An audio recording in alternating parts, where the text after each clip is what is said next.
오늘은 그녀는 평범한 삶을 비범하게 만들었다. 27페이지 하단 부분 살펴보겠습니다.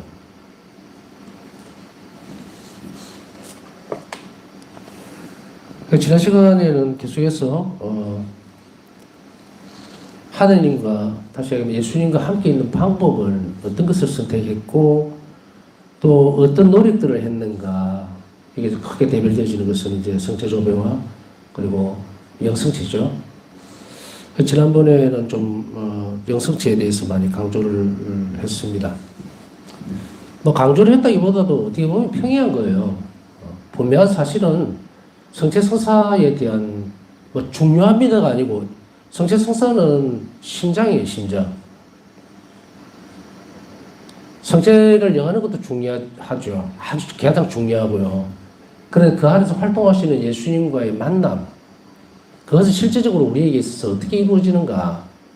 그것은 바로 감실에 모셔져 있는 존재하시는, 성체로 존재하시는 예수님 앞에 있을 때입니다.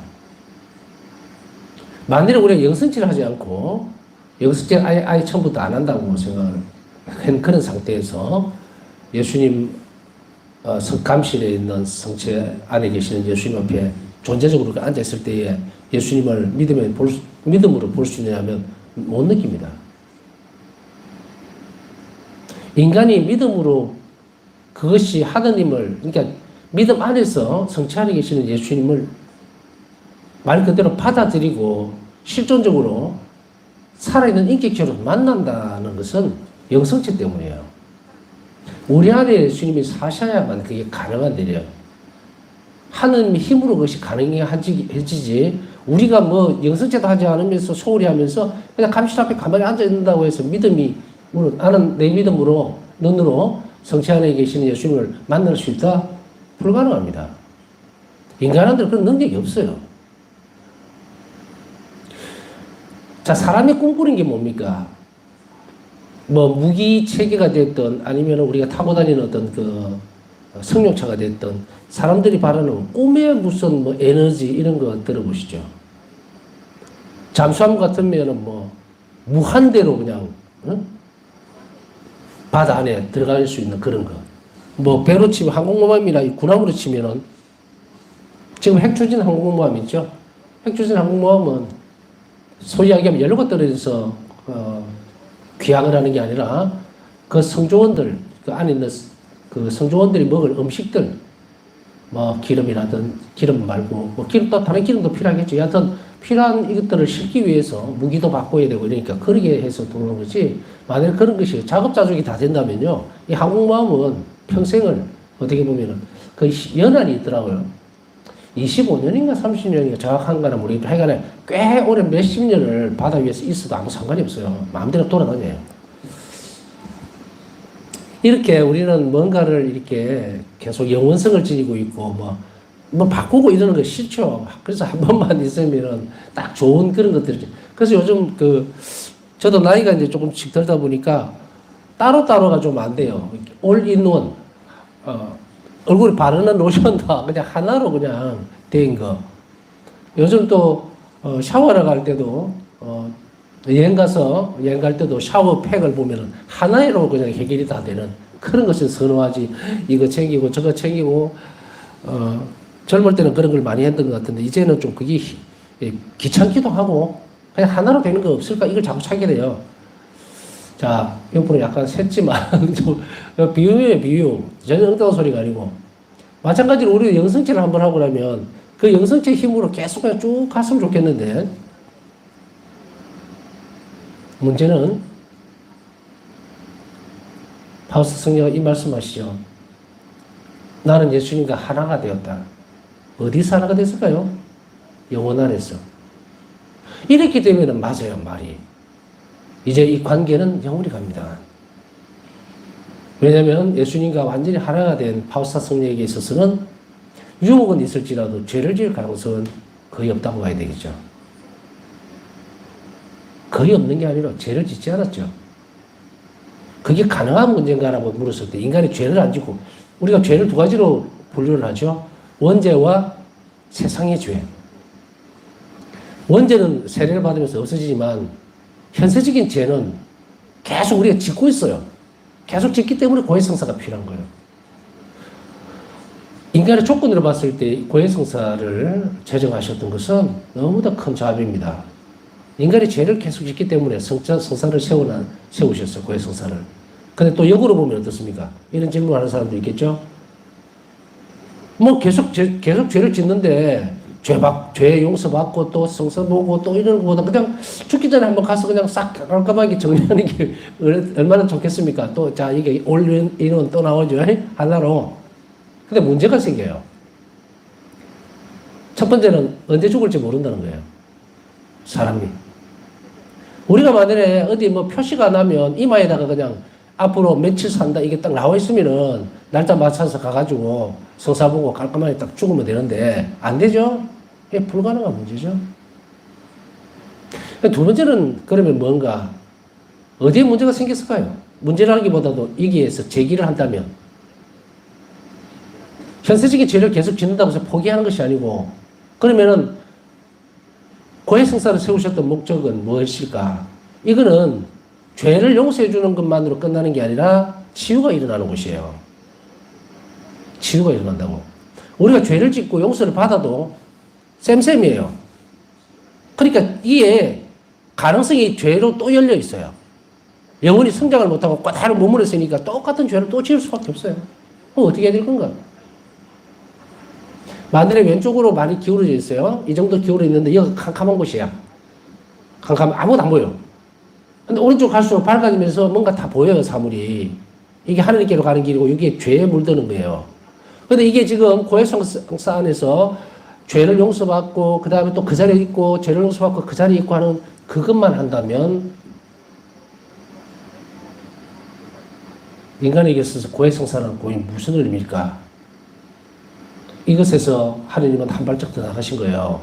하나님 자비는 그 죄를 짓지 않도록 벗어날 수 있는 은총을 따로 마련해 놓으셨다. 그게 고해성사입니다. 그러니까 여러분들 보면 늘 말씀드리지만 죄가 클수록 그냥 죄 고백만 하러 가는 게 아니에요. 고해성사는 그곳에 가서 내 마음을 열어 보일 때, 내 영혼을 열어 보일 때에 우리 불쌍한 처지가 드러나요. 비로소 성산에서 드러나거든요. 이게 그랬을 때 주님께서 원하시는 너는 이것이 참 약하구나 하고 그 부분이 필요한 은총을 주기 때문에 다음에는 죄를 지을 기회가 줄어듭니다. 그래서 고해성사는 용서와 더불어서 치유가 일어나는 것이에요. 그렇기 때문에 반드시 이 부분을 명심해야 됩니다. 이렇게 본다면 여러분들이 자주 영성체하고 자주 성체 영하는 것은 뭐 물론이지만 고해성사를 자주 보는 것 이거 반드시 해야 돼요. 어떤 사람 1년에 한 번씩 글쎄요 1년에 한 끼 먹는 것도 아니고 1년에 한 번 간다는 것은 이거는 문제가 굉장히 심각합니다. 자신을 돌보지 않는다는 이야기거든요. 이런 영혼 안에 하나님 머무시든가 그 사람은 1년 동안에 죄를 있는 대로 다 지켰을 거예요. 있는 대로 다 지었다는 말은 하나님하고 완전히 결별한 상태라는 이야기예요. 1년 동안. 그럼 1년 동안 지었던 우리의 시간들이 그다음 고해성사를 봤을 때 모두가 다 상쇄가 되는가? 죄는 용서받을 수 있어요. 죄는 용서받을 수 있지만 이 부분에 영혼이 제 표현이 섞여요. 그냥 이거는 일반적인 표현은 아닙니다. 노화가 돼버려요. 노화가 돼버려요. 그래서 다른 사람이 2발짝 걸을 때 자기는 1발짝도 못 가요. 못 가. 이렇게 되면 이 영혼이 어떻게 됩니까? 예수님 알아볼 수 있는 것이 점점 떨어져요. 능력이. 힘이 떨어진다고. 그걸 잘 아셔야 돼요. 자, 고해성사 이야기를 하는 것은 바로 지금 다루고 있는 부분이 성체성사하고 고해성사가 떨어질 수가 있기 때문에 그래서 우리는 성체성사에서 힘을 얻고 또 넘어질 수 있죠.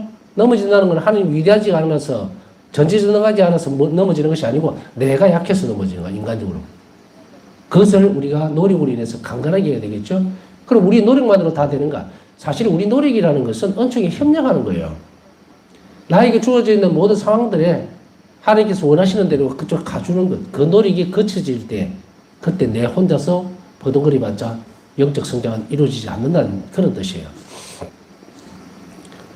자, 이제 여러분들이 이 고해성사를 두려워해서도 안 되지만 또 어떤 사람들 같은 경우는 이 고해성사를 너무 가볍게 여기는 사람도 있어요. 너무 자주 본다는 이야기예요, 고해성사를. 그 말은 뭐냐면 본인은 아니라고 생각하지만 죄에 대한 경각심이 없는 사람이에요, 그 사람은. 누가 보면 열심한 사람 같이 보이긴 하는데, 내용적인 측면이나 다른 걸로 보면은 뭡니까? 마치도 어린아이들 같이 옆에 물 떠놓고요. 앞에 진흙을 막 장난을 치다가 또 손 씻고, 또 진흙으로 만지다가 또 손 씻고 하는 그런 짓을 하는 거예요. 이런 영혼은 고해수 안에서의 성장을 못 합니다. 고해수 안에서 주어지는 은총을 못 받아들여요. 왜냐하면 자신의 죄의 심각성을 모르기 때문이에요. 그래서 이것을 너무 세심증이라 그러죠. 세심증. 뭘 만지면 더럽다고 자꾸 손 씻고, 더럽다고 손 씻고. 어떤 어린원이 그런 고백을 한 적이 있는데, 지금은 안 그랬지만 옛날에는 보면 동전 만지죠. 자기는 출근하면은 이 손을 하루에 30분에서 50분 씻는다는 거예요. 동전 바꾸려면 그 동전 만졌다고 가서 또 손 씻고. 물론 주의를 게을리하지 않는 것, 그런 것들은 주의를 기울이는 건 좋지만 세심증에 빠지면 안 돼요. 그래 되면은 하느님이 가능한 부분들, 그러니까 하느님 전지전능하심에 대한 우리 인간 편에서의 어떤 잘못된 판단을 내릴 수가 있어요. 그래서 이것만 조심한다면은 우리가 죄를 짓지 않도록 애를 쓰다가 넘어지는 건 어쩔 수 없어요. 그러나 내가 죄를 용서받을 수 있기 때문에 언제든지 이걸 해야 되겠다. 그거는 오늘날 어린아이들, 촉법 소년들, 걔들이나 하는 짓이에요, 이게. 응? 책임감도 없고 아무 생각도 없고. 이 때문에 고해수 형사 안에서의 우리 영적 성장을 위해서 이런 것들도 굉장히 조심해서 잘 받아들여야 되고 행동해야 됩니다. 자, 이렇게 연습을 시키는 이유, 이렇게 가르쳐 주는 이유는 이걸 잘해야 성체성사로 빨리 갈 수가 있어요. 그래서 파스타 선생님께서는 이 성체성사를 중심으로 해서 사셨기 때문에 예수님과 긴밀한 협력 관계에 이룰 수가 있었다는 이야기죠.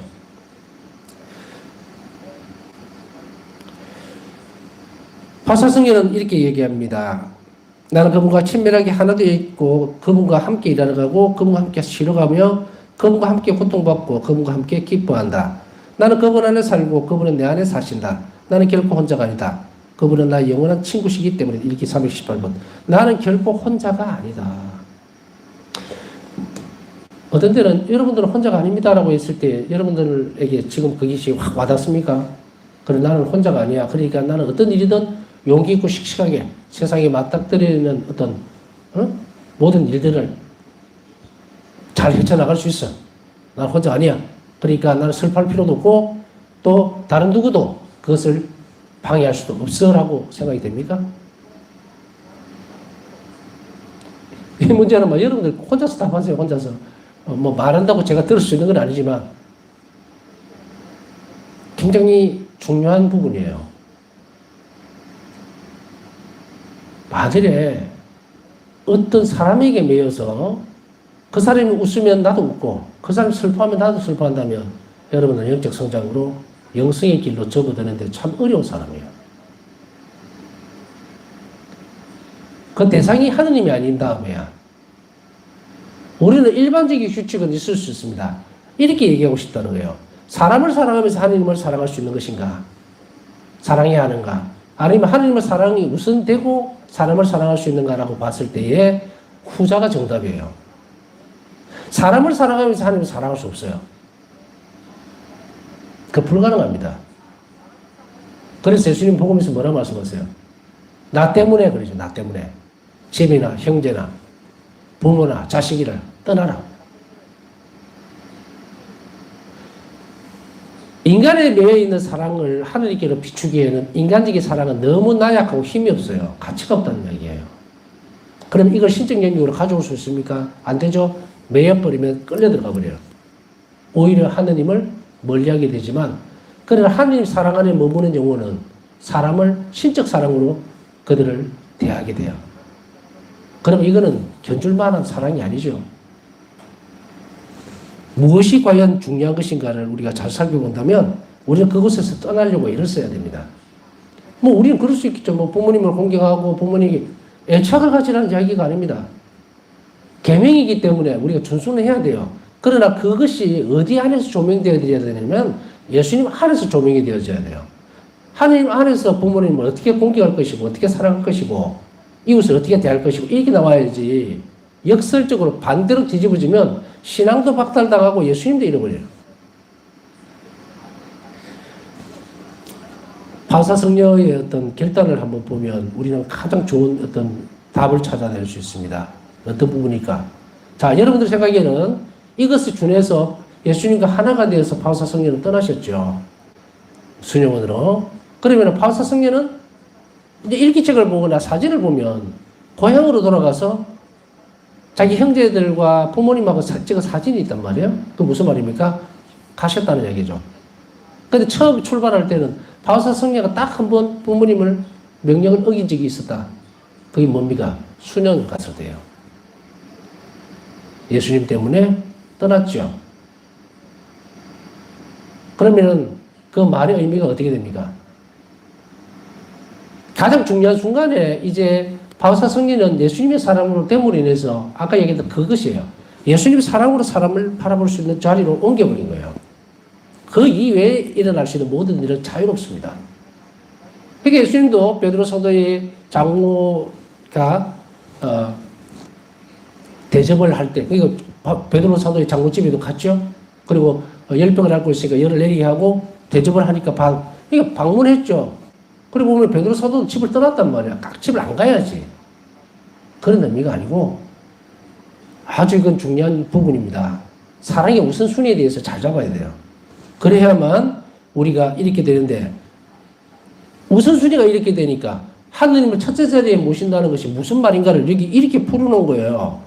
나는 친밀하게 하나가 되어 있기 때문에 일하러 가거나 또 밥 먹으러 가거나 함께 그분과 쉬러 가고 자러 가고 또 그분은 내 안에 사시고 나는 또 그분 안에 살고 이게 청산유수같이 줄줄 나오는 말인 줄 압니까? 매일 노력해야 합니다. 매일.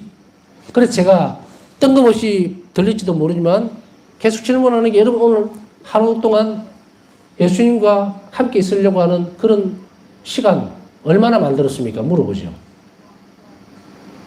놀랍게도 단 1분도 생각 안 한 사람도 있을 수 있고 또 어떤 때는 나 기도하면서 생각은 안 했겠나? 같이 내 안에서 머무신다, 나와 함께 계신다는 그런 게 아니고 그냥 기도할 때만. 이건 너무 거리가 멀어요.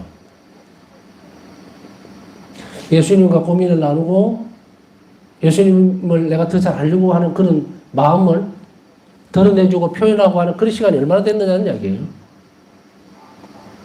이게 예수님을 첫째 자리에 모신다는 것이에요. 이게 사람들 보면 말만 좋아가지고 뭐 하나님을 첫째 자리에 모시고 뭐 장황하게 늘어놓으면서도 심지어는 기도하면서도 집중을 안 하고 예수님을 내 안에서 내가 기도 바칠 때는 예수님과 내가 기도가 하나가 돼서 기도를 드릴 수 있도록 예수님 도움으로 내가 예수님께 하나님께 기도를 드릴 수 있도록 예수님은 우리의 고백이나 기도를 듣기 위해서 우리가 필요한 것을 당신이 우리와 함께 해줍니다. 성경을 통해서 해주기 때문에 그것을 기대하고 그래서 우리가 비록 아주 그냥 풍성한 어떤 기도가 아니고 아주 단편적인 기도를 드린다 하더라도 예수님은 가장 좋은 선물로 받아들이신 것이 그거예요.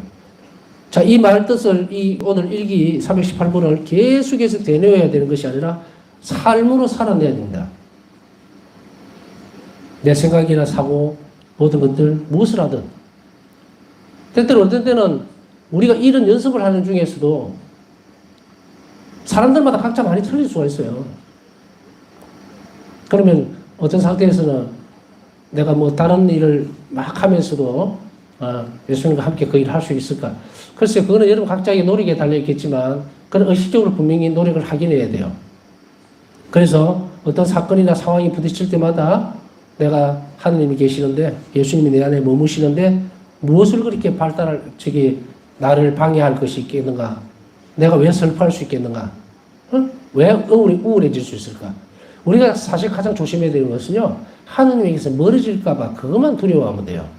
그것만 조심하면 돼요. 뭐 사람이 멀어지고 뭐 이거는 내가 예수님 옆에 안에만 머물 수 있으면 그 다 돌아와요. 다 전부 다 제자리 다 찾게 돼 있어요. 혼자가 아니라는 것, 결코 혼자가 아니라는 것 꼭 생각하시고 기도하면서도 또 어떤 때는 힘들 때가 많죠. 굉장히 고통스럽고 외롭고 혼자 있을 수도 있어요. 그러나 절대로 혼자 있지 마라. 예수님이 있을 수 있도록 빈자리를 열어드리라는 거예요. 아우, 나는 외롭고 난 내 혼자 고민해야 되고 내 혼자 생각해야 되고 내 혼자 판단해야 되고 예수님 옆에서 내가 있지 않느냐고 계속 얘기하는데도 혼자서 막 아이고 서럽다 뭐 어쩌다 그런 필요 없어요. 그러니까 이거는 뭐니까 의식을 계속 발달시키라는 이야기입니다. 이 부분에 의식을 계속 발달시키고 우리 정신이 그쪽으로 머물 수 있도록 노력을 하지 않으면 어느 사이인가 튕겨나가거든요. 그러니 여러분들이 이 부분을 아주 조심스럽게 잘 다루어서 이 영역에서 멀어지지 않도록 여러분이 준비를 잘 하셔야 됩니다. 예수님은 영원한 죽음을 초래하는 죄로만 못하신 대죄 혹은 사죄. 대죄나 사죄는 무슨 의미인지 아시죠? 십계명 어기는 것. 대죄. 대죄가 사죄예요. 사죄가 뭡니까? 이게 한자로 보면 죽을 사자예요. 죽습니다. 죽은 죄예요. 그렇기 때문에 이 대죄는 짓는 순간에 죽기 때문에 적시로 성사를 빨리 봐야 돼요. 우리가 이런 경우는 있습니다. 예컨대 소재의 경우에는 또 특별한 어떤 소재인데도 내가 고해를 봐야 되는 그런 경우를 제외하고 추일미사를 권했다든지 이럴 때는 영성지 먼저 하고 그 다음에 고해성사 보면 안 되겠냐? 안 됩니다. 이런 경우에는 대죄는 안 돼요. 다른 소재나 이런 것은 영성지 하고 적시로 빠른 시간 내에 가서 성사를 보면 되는데 이 소재도 또 분류하기가 상당히 어려운 점이 많이 있습니다. 원래 소재는 하등통일을 하면은 하고 그냥 영성치를 하면 되는데 고해거리는 아니라더라도 자신의 양심에 대해서 좀 더 자유로워지고 싶으면 고해를 해도 돼요. 이것은 그냥 교회법적으로 이렇게 가져가 없는 부분이에요. 이 부분들을 보면은. 그런데 교회 가르침 안에서는 하자가 없지만 그러나 우리가 보면 바오사 성역에 있어서는 마지막에 이제 보면 아주 작은 죄도 예수님께 다 드러내요.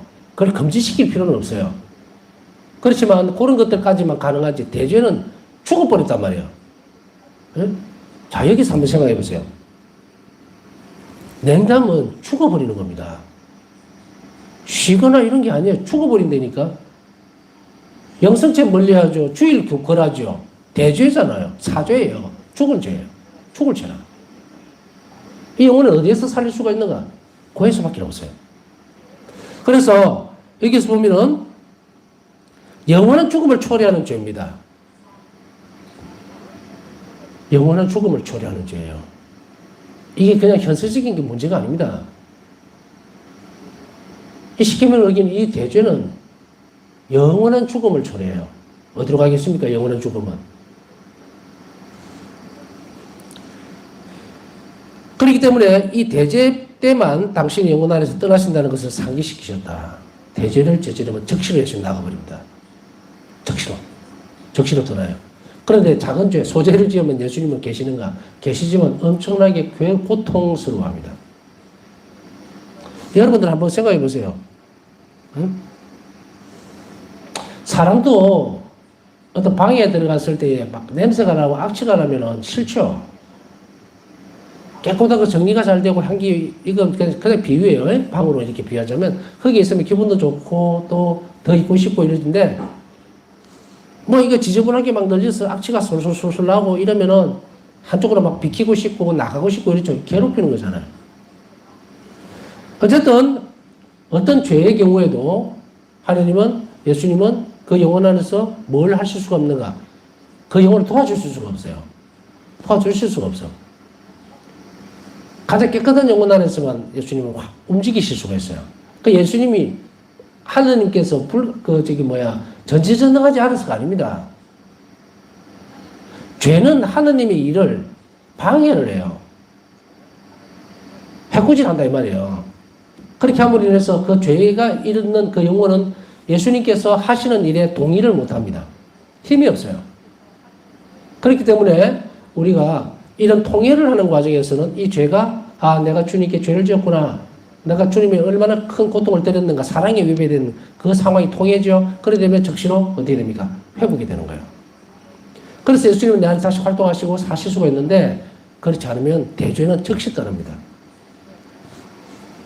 끔찍한 일입니다. 내가 주일날 예를 들어서 주일에 빠졌어요. 뭐 여기에서는 일반적인 것은 피하도록 합시다. 알고 있으니까 어쩔 수 없는 천재지변이나 이런 상황의 경우를 제외하고, 내가 개모임에 있어서 뭐 해서 세상적인 일로 그걸 빠졌을 경우에 사람들은 어떻게 합니까? 이건 여러분들에게 권고해주고 싶은 말이에요. 그때는 어떻게 합니까? 주일까지 기다립니다. 몸이 아프면 하루라도 빨리 가려고 할 텐데 감각이 없는 거예요. 감각이. 그럼 그 일주일 동안 하느님 없이 다음 주일날 가서 봐야지. 평일날도 요즘 신부님들 얼마나 하여간에 가서 달라 그러면 다 주잖아요. 고해성사.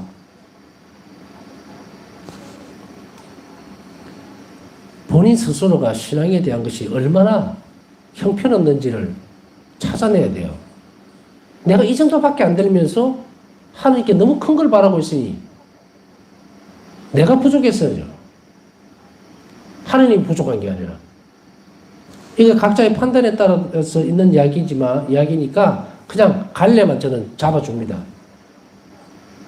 우리 스스로가 어느 급한 선에 나와 있는지 보면 알잖아요.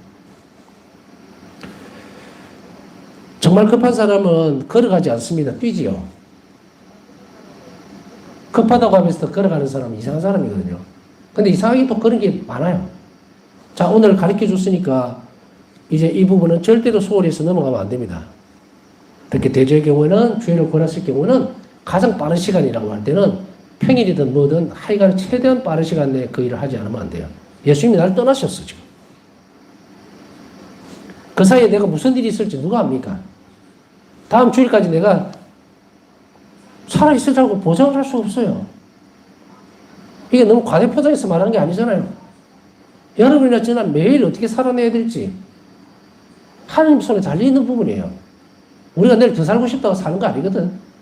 그러니까 제가 말하는 것을 분명하게 인식하고 생활 태도를 다 바꿔야 돼요. 다, 전부 다. 그래야만 여러분들이 예수님과 함께 살 수 있는 삶의 형태들, 이것을 잘 유지할 수 있습니다. 다른 어떤 사람의 말도 들을 필요 없어요. 교회가 분명히 이것을 원하는 거고, 여러분들 살리기 위한 규칙이라면, 규칙이라고 표현을 할게요. 제가 이렇게 짜주면 무조건 교회 규칙이라. 하세요. 이러면 규칙이라. 지키세요. 박사순이는 매일 끊임없이 훈련하면서 자신의 영혼 안에 계신 예수님 현존을 의식하려고 했는데, 일기에서 이것을 자비로우신 그리스도 일치라고 표현했다. 오늘 제가 고해성사와 연결성에 대해서 말씀드렸지만 이것도 연습입니다. 훈련이에요. 지난번에 우리가 일기에 살펴봤듯이 예수님은 우리 영혼을 언제까지 머무르시는가? 영성죄에서 다음 영성죄까지예요. 그런데 내가 지금 영성죄를 한 이후에 대죄를 짓거나 하면 어떻게 돼요? 예수님 떠나버리고. 그 다음 일주일 동안에 만약에 내가 영성죄 할 수 있는 시간이 있고 고해성사를 보고 하면 되겠죠? 그 여러분들 시간일까요? 하나님이 그걸 허락하고 있을까요? 우리는 그걸 모릅니다. 그러니 언제나 깨어있고 언제나 긴장하셔야 돼요. 가장 교만한 영혼은요, 자신의 삶이 언제까지고 계속 그냥 살 수 있으라고 착각하는 거예요. 내일도 내 것이고 모레도 내 것이고 천만에요. 근데 물어보면 예수님과 일치 문제를 다룰 때에 끊임없이 훈련하면서 예수님 현존을 의식하려고 하는 것은, 그래서 바울사성경 일기에서 뭐라고 이야기합니까? 어떤 계획을 세우든 어떤 생각을 하든 내일 주님께서 나를 살게 해주신다면 이라고 단서를 붙이라고 그랬죠. 그러면 훨씬 수월해집니다. 여러분들 어떤 분들은 지금도 막 머리가 깨질 듯이 복잡하고 어떻게 하면 좋을지 모르고 힘들어하고, 그게 물질적이든 정신적인 것이든 그런 사람들을 그렇게 할 필요 없어요. 그러니까 기도할 때에 기도만 하세요. 내일 또 예수님이 살게 하신다면 그때 고민하면 돼요. 근데 그때까지 내일 또 살게 해주신다면 그 문제를 해결해 줄 수 있는 분도 예수님이에요. 그것도 하나님이라고. 그러니 그 안에서 희망을 찾아내셔야 돼요. 내일 내가 그냥 무작정 살아라? 그런 법은 없어요. 바울사성경이 이 문제를 어떻게 해결합니까? 우리의 삶에 대해서 확실하게 얘기를 합니다. 우리가 매일매일 살아가야 되는 이유는, 또 그렇게 살려놓는 이유는 이웃에게 자비롭기 위해서다. 하나님께 다가가고 이웃에게 자비로운 그 삶을 오늘 또 할 수 있도록 허락하셨기 때문에 그게 내 삶이다. 이거 빨리 알아차려야 돼요. 그렇게 본다면 어떻게 됩니까? 오늘 복잡하고 너무도 혼자서 있었던 그 시간들이 힘들고 고통스러웠다면 내일 만일에 눈을 뜨면 똑같은 고통이 오는 게 아니에요. 희망을 가져야 돼요. 예수님 나를 살려주셨구나. 그러면 내가 또 자비로운 일을 어떤 것을 찾아 나서기만 하면 이게 키입니다. 내가 고통스럽고 힘들어하는 일들은 예수님이 해결해 주실 거라는 거예요. 그것이 희망이에요. 이 두 개가 결합이 잘 돼야 됩니다.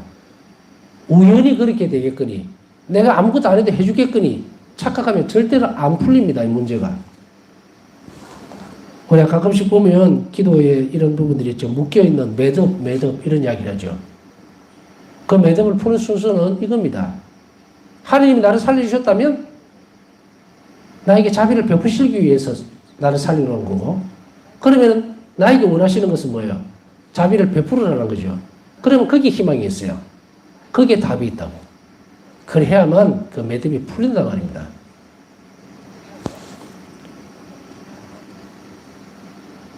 사람들은 그렇게 꼬여있는 부분이든 어떤 형태의 일이든 그것을 제대로 알지 못하니까 내가 무엇을 해야 될지 또 어떤 일을 더 해야 될지 모르기 때문에 그저 주구장창 어떻게 푸는 게 매듭을 푸는 건지도 모르면서도 끊임없이 매듭을 풀어주세요 라고 하지만 그 매듭이 자기 몸을 칭칭 감을 수도 있어요.